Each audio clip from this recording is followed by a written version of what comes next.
listening to the Chequered Lounge, where we dive straight into the latest fun racing, speedy drama, and all the basics of the best sport ever, Formula One.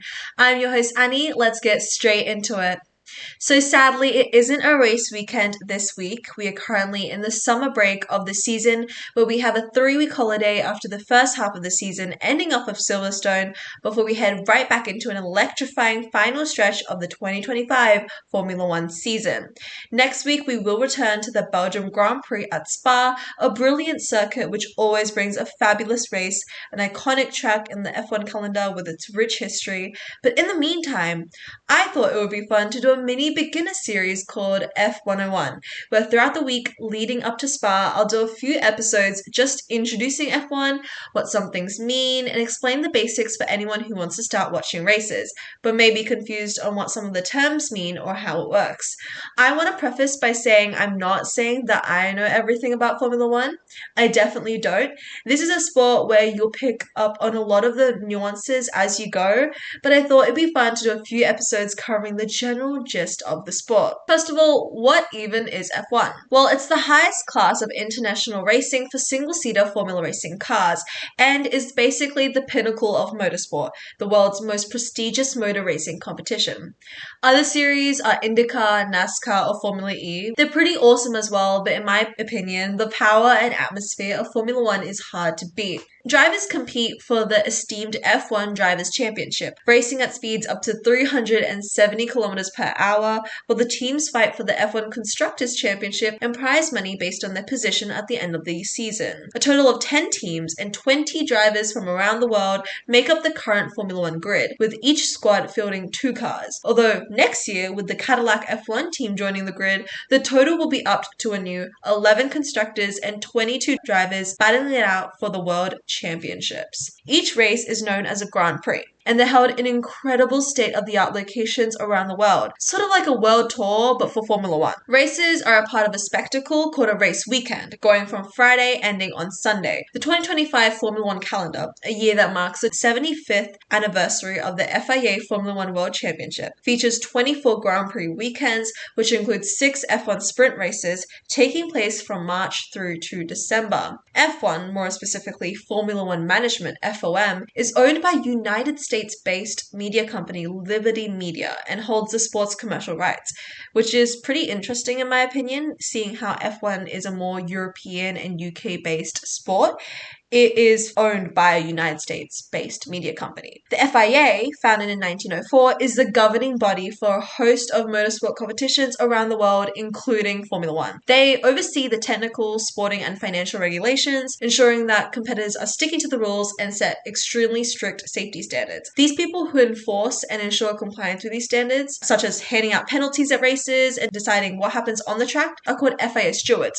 However, sometimes the stewards are actually volunteers, which is just a cool note to put out there.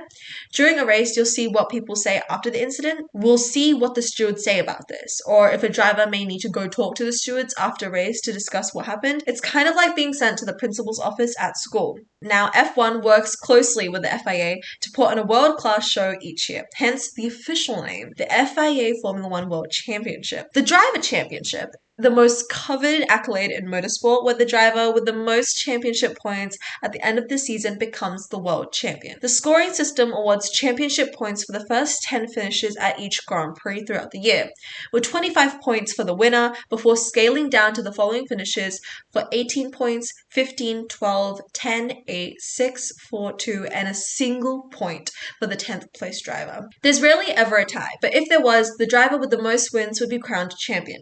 If the drivers had an equal number of victories, then the driver with the most second place finishes, and so on down until a point of difference is reached, would win the title. Formula One drivers don't get prize money for winning, though they'll likely receive a nice financial bonus on top of the base salary they're paid by their team. Sometimes a driver might clinch the title before the last race when it's no longer mathematically possible for anyone else to catch them. It's only at the end of the season that the winning driver officially receives the prestigious FIA Formula One World Drivers' Championship trophy. An example where this was seen was, let's say, 2023, where Max Verstappen had an absolutely dominant season for Red Bull, and it was clear by the Qatar Grand Prix that he would win the championship, even though there was still the Abu Dhabi Grand Prix following. The Constructors' Championship is the second World Championship contested in a Formula One season. The F1 team with the most championship points at the end of the season becomes the world champion. Each championship runs side by side during the season, and it's the Constructors' Championship that all F1 teams are fighting for. That's Alpine, Aston Martin, Ferrari, Haas, Kick Sauber, McLaren, Mercedes, Racing Bulls, Red Bull, and Williams.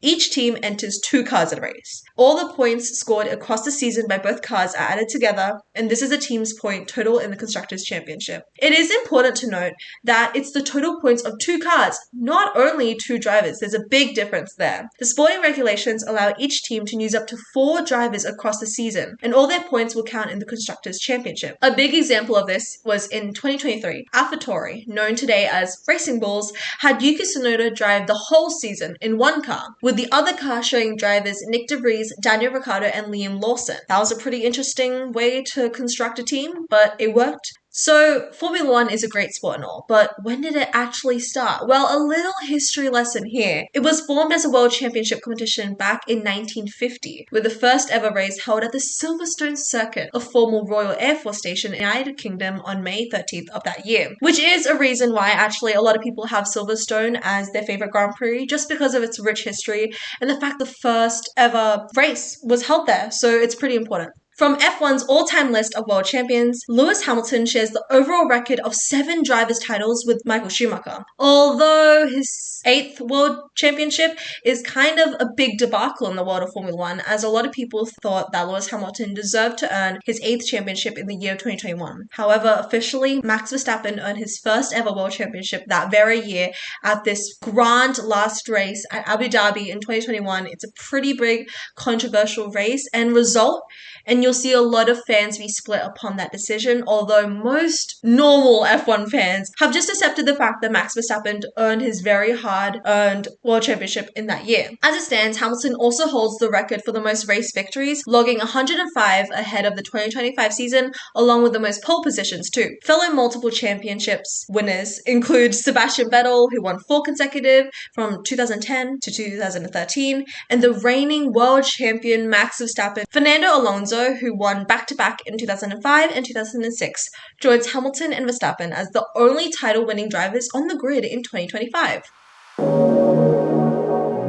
That's it for the first episode of F101. This is just a starting introduction. Don't worry if I left out something you wanted to know about or something you're still confused about, but I haven't mentioned it because there's still so much more left to talk about, and it will all be in the next few episodes. But for now, thank you for listening to the Chequered Lounge. I'm your host, Annie. Bye!